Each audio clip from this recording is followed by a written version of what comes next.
नमस्कार, मी अजिंक्य भातंब्रेकर। तुम्ही पाहताय न्यूज 18 लोकमत। दुपारच्या बातम्यांची सुरुवात आपण एका महत्त्वाच्या बातमीने करणार आहोत। रशियाचे 800 जवान मारल्याचा दावा युक्रेनच्या संरक्षण मंत्र्यांनी केलेला आहे। रशियाची 7 फायटर विमानं आणि 6 हेलिकॉप्टर्स देखील पाडली गेल्याचा दावा करण्यात आलेला आहे। रशियाचे 30हून अधिक रणगाडे उद्ध्वस्त केले गेल्याचा दावा युक्रेनकडून करण्यात आलेला आहे। रशियाने युक्रेनवर काल लष्करी कारवाईला सुरुवात केली। यानंतर युक्रेनकडून देखील रशियाला जोरदार प्रत्युत्तर दिलं जात असल्याची सध्याची स्थिती असल्याचं बोललं जात आहे। रशियाचे 30हून अधिक रणगाडे युक्रेनकडून उद्ध्वस्त करण्यात आल्याचा दावा युक्रेनकडून करण्यात आलेला आहे। फ्रान्सने रशियाला सर्वात मोठी धमकी दिल्याचं आता समोर येत आहे। हल्ले थांबवा अन्यथा नाटोकडे अणुबॉम्ब आहेत अशी थेट धमकी फ्रान्सकडून रशियाला दिली गेल्याचं समजतंय। ही आत्ताची सर्वात महत्त्वाची मोठी बातमी आपण सध्या पाहतो आहोत। फ्रान्सने रशियाला हा एक प्रकारचा सूचक इशारा दिला असं आपण म्हणूया। युक्रेनवर होणारे हल्ले थांबवा अन्यथा नाटो देशांकडे अणुबॉम्ब आहेत अशी एक प्रकारची सरळ सरळ धमकी फ्रान्सने रशियाला दिल्याचं समजतंय। युक्रेनमध्ये जे भारतीय आहेत त्या भारतीयांना परत आणलं जाणार आहे। युक्रेनमधून परत आणण्याचा खर्च भारत सरकार उचलणार असल्याचं समजतंय। भारतीयांना परत आणण्यासाठी विमानं पाठवली जाणार आहेत। युक्रेनमध्ये सध्याच्या घडीला काही हजार भारतीय अडकून पडलेले आहेत। यामध्ये वैद्यकीय शिक्षण घेणारे विद्यार्थी आहेत, काही व्यावसायिक आहेत। जे लोक सध्या युक्रेनमधल्या वेगवेगळ्या शहरांमध्ये अडकून पडलेत त्यांना युक्रेनमधून मायदेशी परत आणलं जाणार आहे। भारत सरकार याबद्दलचा सगळा खर्च उचलणार असल्याचं समजतंय। अनेक ठिकाणी सध्या युक्रेनच्या शहरांमध्ये रशियन सैन्यानं ताबा घेतल्याचं समजतंय। मात्र युक्रेनमधल्या वेगवेगळ्या शहरांमध्ये अनेक भारतीय नागरिक अडकून पडल्याची स्थिती आहे। भारतीय दूतावास या सगळ्या नागरिकांना भारतात परत पाठवण्याच्या हालचाली करत आहे। या सर्वांना भारतात परत आणण्याचा जो काही खर्च असेल तो भारत सरकार उचलणार असल्याचं समजतंय। चेर्नोबिल अणुप्रकल्पावर रशियानं ताबा मिळवल्याची माहिती सध्या मिळतेय। चेर्नोबिल त्यामुळे आता कितपत धोकादायक आहे याबद्दल देखील आडाखे बांधले जात आहेत। चेर्नोबिल कीव पासून, जी युक्रेनची राजधानी आहे त्या कीव शहरापासून 130 किलोमीटर अंतरावर आहे। आणि आपल्या सर्वांनाच माहिती आहे 1986 मध्ये चेर्नोबिल अणुऊर्जा भट्टीमध्ये स्फोट झाला होता। त्या रेडिएशनमुळे जवळपास 93,000 जणांचा मृत्यू झाला होता आणि हे रेडिएशन तब्बल 2600 किलोमीटरपर्यंत पसरलेलं होतं। हा इथला सगळा परिसर निर्मनुष्य आहे। या ठिकाणी पुढच्या अनेक हजार वर्षांमध्ये मनुष्यवस्ती होऊ शकणार नाही।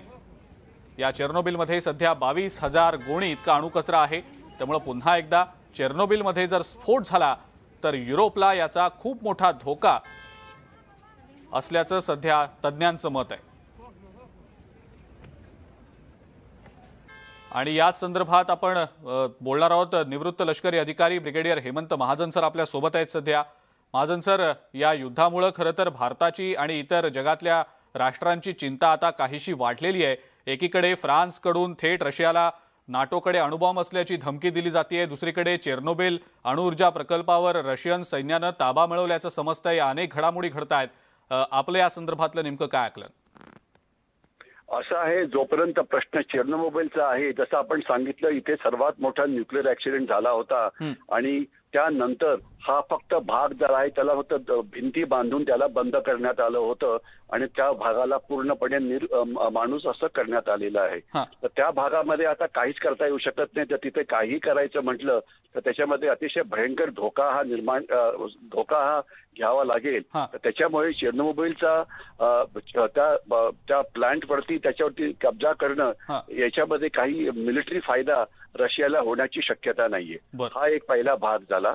परंतु दुसरं असं की जे 3-4 दिशेनी रशियाने हल्ले केले होते तर त्या हल्ल्याकरता जे रस्ते लागतात तर त्याच्यामधला एक रस्ता या भागातनं जात होता आणि हा रस्ता अतिशय जवळ होता, बेलारूसच्या जवळ, जिथून रशियाने युक्रेनमध्ये प्रवेश केला होता।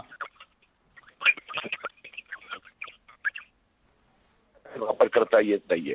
परंतु दुसरं असं की आता इव्हन हे जे युक्रेनचे डिफेन्स मिनिस्टर वगैरे आहेत ते अनेक असे क्लेम्स करतायत की आम्ही त्यांची विमानं पाडली, आम्ही त्यांचे सैनिक मारले, आम्ही त्यांचं हे केलं. हां, आता नेमकं काय झालं हे आपल्याला सांगता येणार नाही. हां, हां. परंतु एवढं मात्र क्लिअर झालेलं आहे की युक्रेनचे सैनिक हे लढतायत. बरोबर. अफगाणिस्तानमध्ये अमेरिकन सैन्य आणि अफगाणिस्तान सैन्य हे पळून गेलं होतं. हां, हां. 2.5-3 लाख सैन्य होतं. पण बरोबर. ते पळून महाजन सर, गेलं. आणि युक्रेनचं सैन्य कडवा प्रतिकार करतंय. दावा केला गेलाय अनेक सैनिक मारल्याचा, लढाऊ विमानं पाडल्याचा, रशियाची हेलिकॉप्टर्स पाडल्याचा. पण मला प्रश्न तुम्हाला हा विचारायचा होता की अनेक भारतीय अजूनही तिथं अडकून पडलेत. भारत सरकार या सगळ्यांना मायदेशी परत आणणार आहे, त्याचा खर्च सरकारतर्फे उचलला जाणार आहे. सर, त्याबद्दल नेमकं काय वाटतं? असं आहे, जोपर्यंत भारतीयांना तिथनं आणण्याचा प्रश्न आहे आणि खर्च उचलणार आहे हे मुद्दे महत्वाचे नाहीयेत. सध्या जे महत्वाचं आहे की बाय एअर जे हेमंत महाजन सरांचा संपर्क कदाचित तुटलाय. आपण पुन्हा एकदा त्यांना संपर्क करण्याचा प्रयत्न करूया. पण आत्ताची ही अपडेट्स आपण सध्या पाहतो आहोत. खार्किव्ह या शहरामध्ये, खास करून जे युक्रेनच्या अगदी पूर्वेकडच्या बाजूला आहे, या खार्किव्ह शहरामध्ये सध्या जोरदार धुमश्चक्री सुरू आहे. कारण या खार्किव्ह शहरात रशियन सैन्य पोहोचलेलं होतं. खालून क्रिमियाच्या बाजूनं ओडेसा शहरात देखील हल्ले झालेले होते. चिसिनावमध्ये देखील, जे मॉल्डोवा देशामध्ये आहे, त्या ठिकाणाहून देखील हल्ले झालेले होते. त्यामुळे युक्रेनला चहूबाजूंनी रशियानं घेरल्याचं इथं दिसतं आहे. पण युक्रेनच्या सैन्याकडून देखील सध्या कडवा प्रतिकार केला जात असल्याचं समोर येत आहे.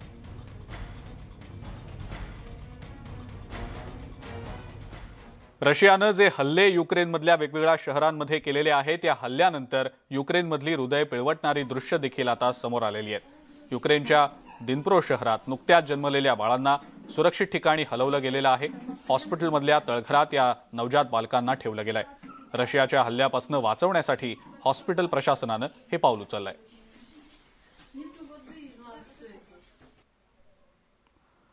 रशिया युक्रेन दरम्यानचं युद्ध सुरू झाल्यानंतर अनेक भारतीय युक्रेनमध्ये अडकून पडलेत आणि या विद्यार्थ्यांसाठी, या भारतीयांसाठी भारत सरकारनं तातडीनं हेल्पलाईन सुरू केली आहे. केंद्र सरकारनं 24 तास हेल्पलाईन सुरू केली आहे. दिल्लीमध्ये 24 तास नियंत्रण कक्ष स्थापन केला गेलेला आहे. हेल्पलाईन क्रमांक देखील जारी करण्यात आलेले आहेत. युक्रेनमधल्या भारतीय नागरिक आणि विद्यार्थ्यांसाठी भारतीय दूतावासानं सुद्धा आपली हेल्पलाईन सुरू केलेली आहे. आपण आपल्या स्क्रीनवर सध्या या हेल्पलाईनचे नंबर पाहता आहात. काही ईमेल आयडी देखील भारतीय दूतावास आणि परराष्ट्र मंत्रालयातर्फे जारी केले गेलेले आहेत. या ईमेल आयडीवर मेल करून संपर्क केला जाऊ शकतो. कीवमधल्या भारतीय दूतावासाबाहेर सध्या भारतीयांची प्रचंड गर्दी आहे. भारतात परतण्याचे या सगळ्यांचे प्रयत्न सध्या सुरू आहेत.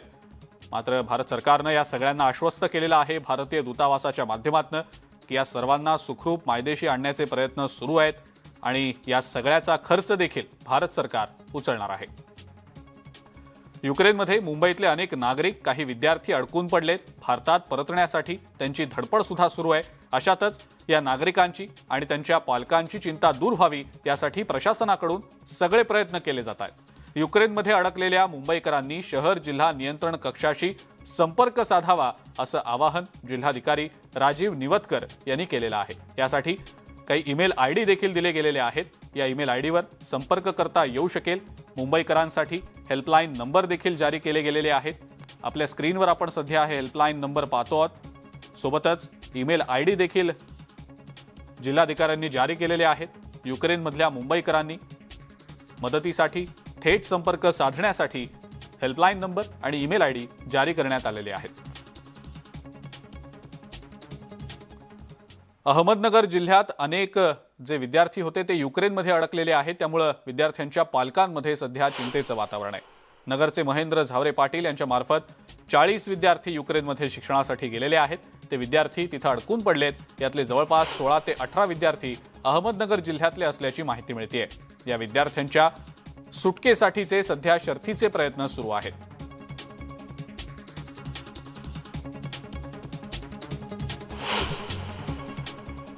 रिक्वेस्ट करू की आमच्यासाठी जेवढं लवकर पॉसिबल होईल तेवढं इथून काढण्यासाठी काहीतरी प्रयत्न करावेत. आणि बाकी मग आम्ही इथं जे काही प्रॉब्लेम्स फेस करत आहोत ते एक एक सॉल्व्ह करत चाललेलेच आहोत. आणि इथली करंट सिच्युएशन जरा क्रिटिकलच आहे असं म्हणता येईल. कारण बाहेर वगैरे आम्ही जर बाहेर फिरतोय वगैरे तर आम्हाला पासपोर्ट वगैरे इथले टेम्पररी रेसिडेन्शियल कार्ड्स वगैरे मागतायत पोलीस वगैरे. त्यामुळं आम्हाला युनिव्हर्सिटीमध्येच राहायला सांगितलेलं आहे. त्यानंतर जर काही क्रिटिकल सिच्युएशन झाली तर आम्हाला दुसऱ्या एका हॉस्टेलमध्ये शिफ्ट करण्यात येईल वगैरे असं सांगितलेलं आहे. आणि सर्व मग थोडंसं क्रिटिकल असल्यामुळं मुले वगैरे थोडेसे काही घाबरलेले आहेत, काही नॉर्मल आहेत, तसं काही नाही. आणि इंडियातील सर्व विद्यार्थ्यांच्या पालकांना वगैरे असं सांगेल की एवढं पण खूप जास्त पॅनिक करण्यासारखं नाही आहे. तसं सगळं एम्बेसी वगैरे आपल्या सर्वांच्या पाल्यांसोबत आहे, आमच्यासोबत आहे.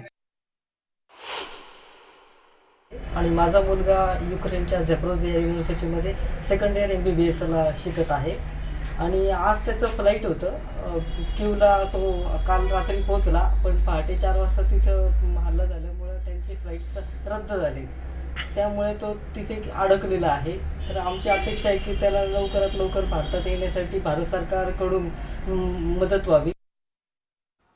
एका ब्रेकसाठी आपण थांबूया. बघत रहा दुपारच्या बातम्या.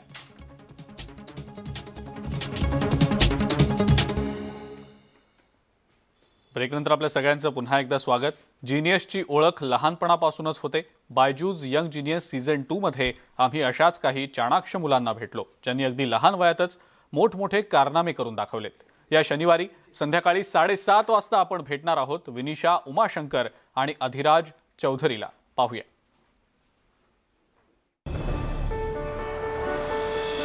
The world turns to our sun to power our future. I'm Vinisha Umashankar. I'm 15 years old. I'm the innovator of the solar ironing cart. When I came up with the solar ironing cart, I was barely 12 years old. And the idea came to me when I saw an ironing vendor using charcoal. This happens every day, but I thought it was an overlooked problem. I figured out that charcoal causes so many environmental problems. All of this seemed wrong to me. I did 6 to 7 months of continuous research about the problem, and then after 1 year, I came up with the solar ironing cart. I'd like to curb our energy crisis and make the world a better place to live in for our future generations. मेरा नाम है अधिराज चौधरी और मुझे सितार बजाना बहुत पसंद है। सितार मेरी life में आया जब मैं 6 साल का था। मैं अपने घर का 3rd जनरेशन सितार प्लेयर हूँ। हम जयपुर सैनिया घराने से है, जिसका चलन मसीद सेन जी ने करा। हमारे घराने का जो सितार होता है वो 17 फ्रेट का होता है। अधिराज अपने एज के हिसाब से काफी अच्छा बजाता है, जैसे लगता है कोई एक्सपीरियंस कोई सितारिस्ट ऐसा अपना परफॉर्म कर रहा है। अभी जैसे अधिराज के फादर भी नहीं रहे, उनके ग्रैंडफादर भी नहीं रहे, तो अधिराज ने अपने अंदर ठान लिया है कि उसका जो ये लेगेसी है, द 17 फ्रेटेड सितार का जो ट्रेडिशन है हमारा, उसे वो आगे ले जाना चाहता है।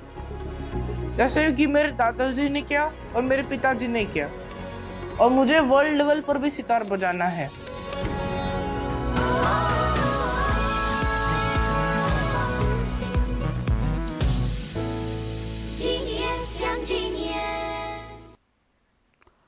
दुपारच्या बातम्यांमध्ये आज इतकंच. ताज्या बातम्या आणि अपडेट्ससाठी बघत राहा फक्त न्यूज 18 लोकमत.